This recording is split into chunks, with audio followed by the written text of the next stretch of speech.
Hello दोस्तों, आज class में आपका स्वागत है एक बार फिर से। हम क्वेश्चन कौन सा पढ़ रहे थे? तो हम क्वेश्चन पढ़ रहे थे बाबू, क्वेश्चन नंबर 12। कौन सा question? Question number 12। Question number 12 में क्या है, एक बार पढ़ते हैं, समझते हैं, फिर लगाते हैं।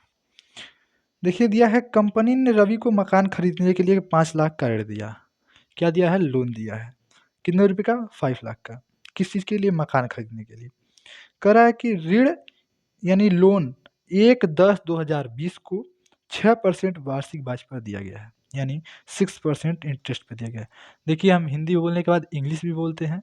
कभी कमेंट आता है कि सर हिंदी में बता दीजिए, कभी आता है इंग्लिश में बता दीजिए, तो इसलिए हम हिंदी इंग्लिश दोनों बोलते हैं। तो आप परेशान ना हो, वीडियो छोड़ के ना भागें, पहले वीडियो को लाइक करें, अभी तक चैनल को सब्सक्राइब नहीं किया तो चैनल को सब्सक्राइब करें, बेल आइकन दबाना ना भूलें और कमेंट बॉक्स में कमेंट जरूर करें, ठीक है। तो अब हम फिर से आगे बढ़ते हैं। वित्तीय वर्ष के अंत तक सारा ऋण बकाया है, यानी अभी तक लोन पेड नहीं किया गया है। कर निर्धारण वर्ष 2021-22 के लिए कर योग्य ब्याज की राशि की गणना यह मानते हुए कीजिए कि ऐसा ऋण पर भारतीय स्टेट बैंक 10% वार्षिक दर से ब्याज लेता है। इंग्लिश में सुनिए। The company has given Ravi a housing loan of 5 lakh rupees on 1/10/2020 at the rate 6% interest per annum. The entire loan is outstanding until the end of the financial year. जो बता रहे थे कि अभी तक यह पेड नहीं किया गया है। Determine the taxable amount of interest for the assessment year 2020, 21-22, assuming that the rate of interest on housing loan charged by the State Bank of India at 10% annum. हमने आपको क्या बताया था जब हम आपको क्या बता रहे थे? परक्यूजिट्स बता रहे थे कि अलाउंस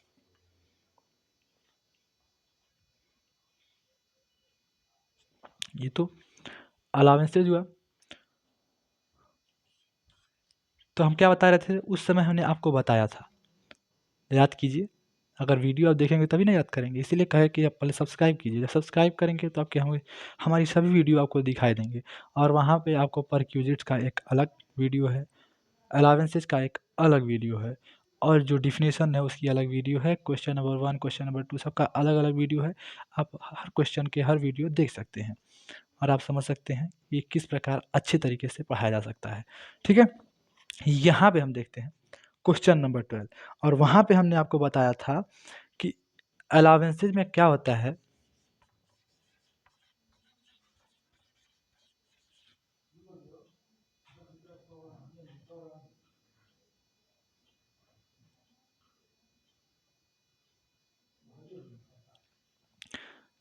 यहाँ पे एक पॉइंट था। क्या पॉइंट था? कि अलाउंसेज के रूप में इन्होंने क्या अलाउंस दिया है। ये कहते हैं कि रवि नाम का एक एम्प्लॉयर है। एम्प्लॉयर क्या करता है कि उसे हाउस बनवाना है, यानी वो घर में रहना चाहता है अपने खुद के घर में, तो वो जाता है एसबीआई बैंक में लोन लेने। अक्सर एसबीआई का ही आपको एग्जांपल दिया जाता है। तो वहाँ पे जो इंटरेस्ट लगता है वो इंटरेस्ट उठा लिया जाता है। इंटरेस्ट एसबीआई का बताया गया है कि 10% है। कितना है? 10% लोन पे दिया जा रहा है। इनके जो ऑनर थे वो कहे, अरे भाई तुम लोन लेने जा रहे हो, जितना लोन चाहिए तुम्हें मैं दूंगा। अगर एसबीआई तुमसे 10% ले रहा है तो हम आपको 6% देंगे। ये इसलिए क्या दिए हैं? एक प्रकार से सुविधा दिए हैं, एक भत्ता दिए हैं। तो यहाँ पे इस सुविधा के रूप में जो आपको मिला है परक्यूजिट्स, यहाँ पे जो आपको परक्यूजिट्स मिला है,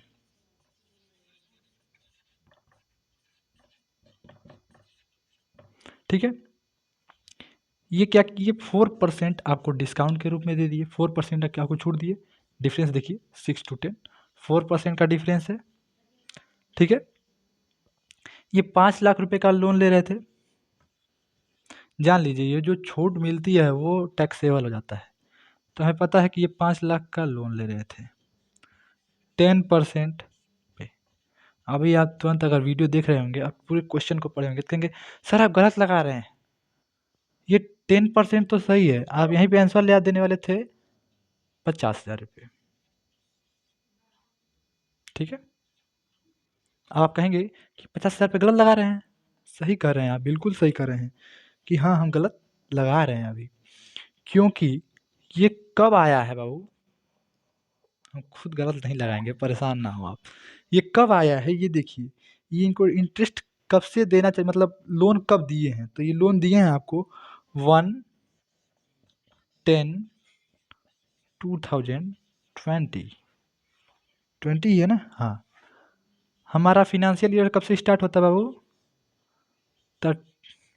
1 अप्रैल, यानी 1/4/2020। कितने महीने बाद दे रहे हैं, 6 महीने, यानी 6 महीने का इंटरेस्ट देना है। तो यहाँ पे क्या होगा, 6/12 होगा, क्लियर है। अब इसका अमाउंट कितना आएगा, 25,000। अगर ये लोन अगर हम SBI से लेते तो हमें कितना इंटरेस्ट देना पड़ता, 25,000। लेकिन हमें पता है कि ये हम इंटरेस्ट किससे लिए हैं, उस कंपनी के ऑनर से, ठीक है। और वो हमके 6% पे, हमें कितने पे दे रहा है, 6% पे, यानी 6/100 और 6/12। अब कितना इंटरेस्ट आया, ध्यान से देखिए, ये आ गया 15,000। कितना आ गया, 15,000। देखिए अगर SBI से लिया जाता तो 25,000 आता, लेकिन उस एम्प्लॉयर ने दे दिया तो कितना आया, 15,000, यानी 10,000 का डिफरेंस। ये आपका क्या है, परक्यूजिट से एक अनुलाभ मिला आपको, मिला कि नहीं मिला, मिला है। तो ये क्या होगा, टैक्सेबल होगा। और यही अमाउंट आपसे बार बार क्वेश्चन में पूछ रहा है, आप लगा भी रहे होंगे तो 10%, 6% तो पता है, लेकिन ये 6, यानी जो ये 110, ये आप भूल जा रहे थे, इसलिए आपका आंसर नहीं आ रहा था। अगर नहीं भूल रहे थे तो अच्छी बात है, आप कंसंट्रेट कर रहे हैं बिल्कुल।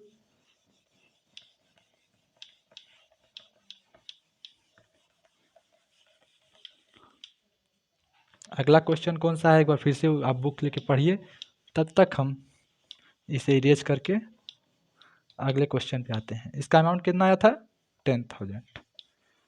क्वेश्चन आपके दिमाग में बिल्कुल रहना चाहिए, क्योंकि एक ही बुक लगती है इनकम टैक्स के लिए, वो है HC मल्होत्रा की, और इसी बुक से आपके क्वेश्चन आने हैं।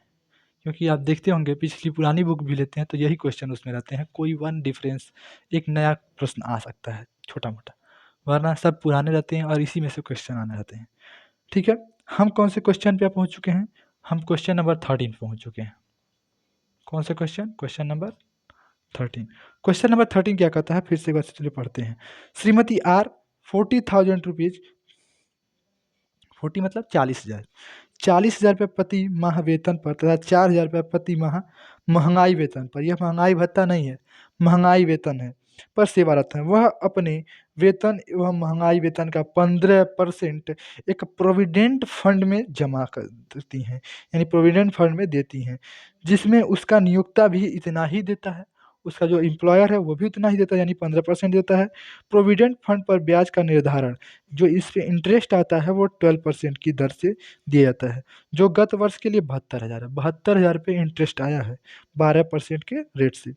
उसने 2,000 रुपया नियोजन कर दिया है, उसका कर निर्धारण वर्ष 2021-22 के लिए कर योग्य वेतन क्या होगा, यदि प्रश्न में दिया गया है प्रोविडेंट फंड प्रमाणित है, यानी रिकॉग्नाइज्ड है, और दूसरा पॉइंट है अप्रमाणित है, अनरिकॉग्नाइज्ड है। हम आपको क्वेश्चन नंबर 1 बताए थे तो भी वहाँ पे बताए थे, और जब हम आपको यहाँ प्रोविडेंट फंड के पॉइंट को बता रहे थे तो भी बताए थे कि अनरिकॉग्नाइज्ड प्रोविडेंट फंड और स्टैचुअरी प्रोविडेंट फंड पे टैक्स नहीं लगता है, वह एग्जम्प्ट होता है। ठीक है, इंग्लिश में सुन लीजिए। Mister R is an employee getting a monthly salary of 40,000 plus dearness pay 4,000 per month. She contributes 15,000 of her salary and dearness pay to a provident fund to which her employer contributes an equal amount. Interest on the provident fund is determined at the rate of 12% per annum, which amount to 72,000 for the previous year. She paid a professional tax 2,000 What will be her taxable salary for the assessment year 2021-22 if the provident fund is recognized and unrecognized? तो recognised और unrecognised ये B करके आ गया है। यहाँ पे क्या बताया है आपको, क्या बताया है तो सुनिए। श्रीमती आर जी हैं, MRS जो भी है, श्रीमती जी लिखिए, आर सीधे हम यहाँ पे आते हैं। इनकी सैलरी कितनी है? 40,000 है सैलरी, यानी बेसिक सैलरी लिखिए, ध्यान से पढ़िएगा इसको, जो कि 40,000 है। कितना है? 40,000।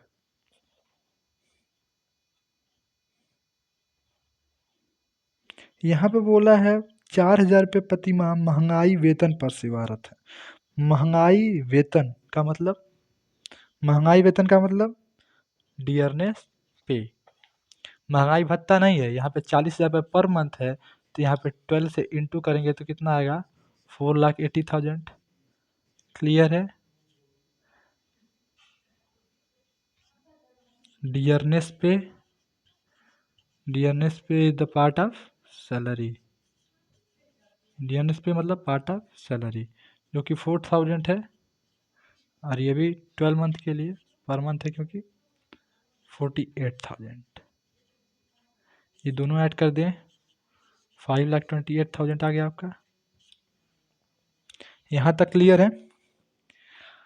आगे क्या बोलता है कि 15% एक प्रोविडेंट फंड में जमा करता है, उसको नियोक्ता भी इतना ही जमा करता है प्रोविडेंट फंड में ब्याज की दर। तो हम यहाँ पे पहले पॉइंट पे यहीं पे आकर रुक जाते हैं।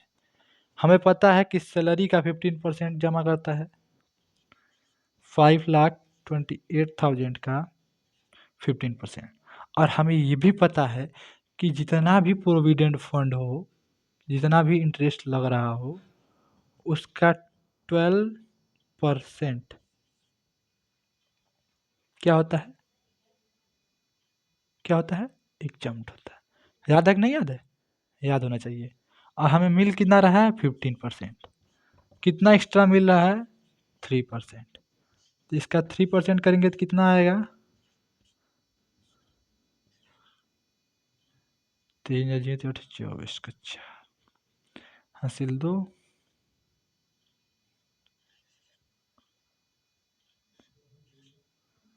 ये हो गया 15,840 रुपीज़। ये क्या है? प्रोविडेंट फंड है, फंड। ये पॉइंट ए का बता रहे हैं, क्योंकि रिकॉग्नाइज्ड प्रोविडेंट फंड पे ही हमें टैक्सेबल होता है, अनरिकॉग्नाइज्ड प्रोविडेंट फंड टैक्सेबल नहीं होता, जो कि पॉइंट शुरू में बता दिया था मैंने। यहाँ पे प्रोविडेंट फंड पे इंटरेस्ट भी आ रहा है। क्वेश्चन में पढ़िए, कितना इंटरेस्ट है? 72,000। 72,000 है। आप जानते हैं कि यहाँ पे बोल रहा है कितना? 12% मिल रहा है इनको, 12% मिल रहा है ना। अच्छा ये बताइए कितना परसेंट एग्जम्प्ट होता है? तो वो होता है 9.5%।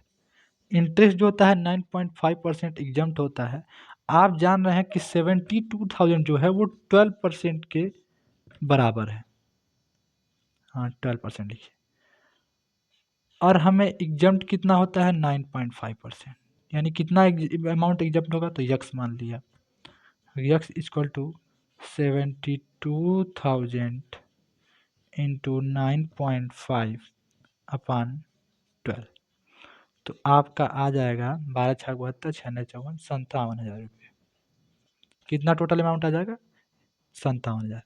अगर 72,000 12% के बराबर है और 9.5% के बराबर 57,000 है, तो अमाउंट कितना बचा? 15,000। ये क्या होगा? इंटरेस्ट होगा, जो कि टैक्सेबल होना है। तो यहाँ पे हम इसको इरेज कर दें। यहाँ तक तो पॉइंट समझ में आ रहा होगा आपको।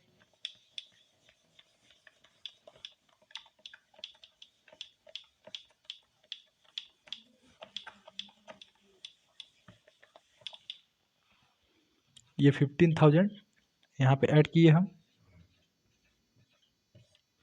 ये टोटल कितना हो गया 30,840 रुपीज़। यहाँ पे ऐड किए हम, ये कितना हो गया 5,58,840 रुपीज़। अब आप कहेंगे सर एक चीज़ भूल रहे हैं आप, यहाँ पे टैक्स पेड करना पड़ रहा है, किस चीज़ पे, प्लानिंग पे। कितना है 2,000, लेस करेंगे इसको क्योंकि पेड करना पड़ रहा है, तो कितना आ जाएगा 5,56,840। यहाँ तक क्लियर हैं आप? आप जानते हैं कि स्टैंडर्ड डिडक्शन लगता है आपकी सैलरी पर, लेस होगा ना, आपको छूट मिल रही है तो कितने का मिलता है, तो आपको मिलता है 50,000 का, ये कितना हो जाएगा 5,06,840, जो कि आपके ए नंबर पॉइंट का आंसर आया है। आप देख सकते हैं ए नंबर पॉइंट का आंसर कितना आया है 5,06,840 रुपीज़। कितना है 5,06,840 रुपीज़। कैसे आया, आपकी बेसिक सैलरी थी 40,000, 12 से इंटू किए क्योंकि पर मंथ थी, तो आपका आ गया 4,80,000। डियरनेस पे आपका 4,000 था, 12 से मल्टीप्लाई किए 48,000 आ गया, टोटल आ गया फिर 5,28,000। 5,28,000 का 3% क्योंकि 12% ही लगता है, 50% दे रहे थे, 15,840 रुपीज़ ये आ गया। इंटरेस्ट 72,000 है,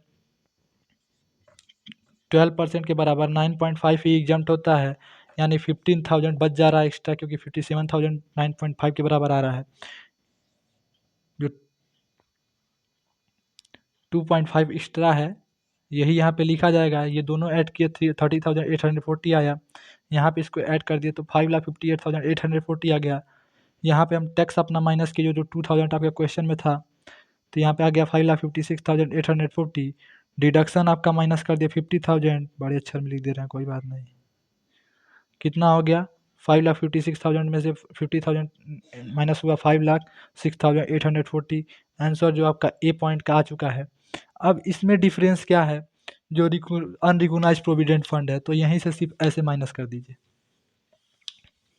ऐसे क्या कीजिए, यहाँ तक ऐसे क्लियर कर दीजिए, क्योंकि जब उसमें प्रोविडेंट फंड लगेगा ना उस पर इंटरेस्ट लगेगा, वो जब अनटैक्सेबल है यानी एग्जम्प्ट है, तो वहाँ पे अमाउंट यही होगा। टोटल ये है 2,000, तो आपको लेस करना ही होगा जो कि टैक्स लगा है। टोटल अमाउंट आ गया 5,26,000। अब कुछ दिमाग में आपको आ रहा होगा कि स्टैंडर्ड डिडक्शन तो माइनस करना ही है 50,000, ये मेरा फ़ायदा है, सरकार छूट देती है।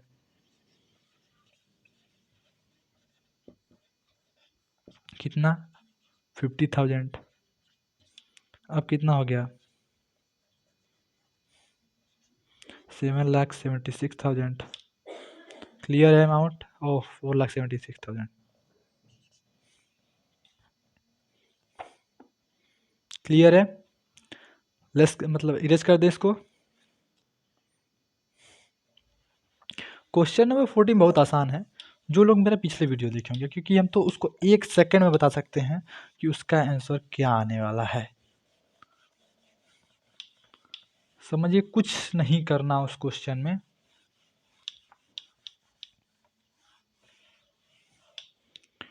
क्वेश्चन नंबर 14 पे पहुंचे हैं आप। क्वेश्चन नंबर 14 क्या कर रहा है, सुरेश एक सरकारी कर्मचारी है, इज ए गवर्नमेंट एम्प्लॉय, उससे 50,000 मासिक वेतन यानी 50,000 पर मंथ सैलरी मिल रही है, 55,000 पर मंथ उसे अलावेंस मिलता है, ठीक है, डियरनेस अलाउंस जिसे कहते हैं। 5,000 मासिक मनोरंजन भत्ता मिलता है जिसे एंटरटेनमेंट अलाउंस कहते हैं। मनोरंजन भत्ता एंटरटेनमेंट अलाउंस के रिलेशन में मतलब संबंध में कटौती डिडक्शन की राशि कैलकुलेट कीजिए। यहाँ पे यही बोल रहा है, आपको मैंने पहले ही बताया है कि अगर वह नॉन गवर्नमेंट एम्प्लॉय होंगे तो टोटल टैक्सेबल होगा। जो इनको मतलब कि 5000 पर मंथ है ना, तो 60,000 इनका टैक्सेबल होगा। लेकिन यह एक गवर्नमेंट एम्प्लॉय है, और गवर्नमेंट एम्प्लॉय को एक छूट मिलती है। क्या छूट मिलती है? कि जो आपकी सैलरी होगी उसका 20% डिडक्शन और 5000 रुपीज़, इन दोनों में से जो भी लेस होगा वो आपको छूट दे दी जाएगी। तो यहाँ पे आप देख ही रहे होंगे कि 50,000 पर मंथ है। यहाँ पे देखिए 50,000 पर मंथ है। 50,000 का 12 से मल्टीप्लाई करेंगे तो 6 लाख यही आ जाएगा। अलावेंस तो नहीं जोड़ते सैलरी में, लेकिन 5000 मासिक मनोरंजन भत्ता जो है इसको भी ऐड कर देंगे तो 5 इंटू 12 60,000, यानी 6,60,000 रुपये आपके टोटल अमाउंट हो जाएगा। क्लियर है? इसका 20% 1,32,000 आ जाएगा, यानी 1,32,000 रुपये। 1,32,000 आ गया। अब ये बताइए 1,32,000 एक्स्ट्रा है या 5,000? इसमें से लेस कौन है? तो हम जान रहे हैं कि 5,000 लेस है। ये 5,000 आपका एग्जम्प्ट हो जाएगा। और हमसे पूछ क्या रहा है कि एग्जम्प्ट अमाउंट बताइए। तो एग्जम्प्ट अमाउंट 5,000 आ गया ना। क्लियर है? Question number 14। इसमें कुछ था ही नहीं, क्या करना था?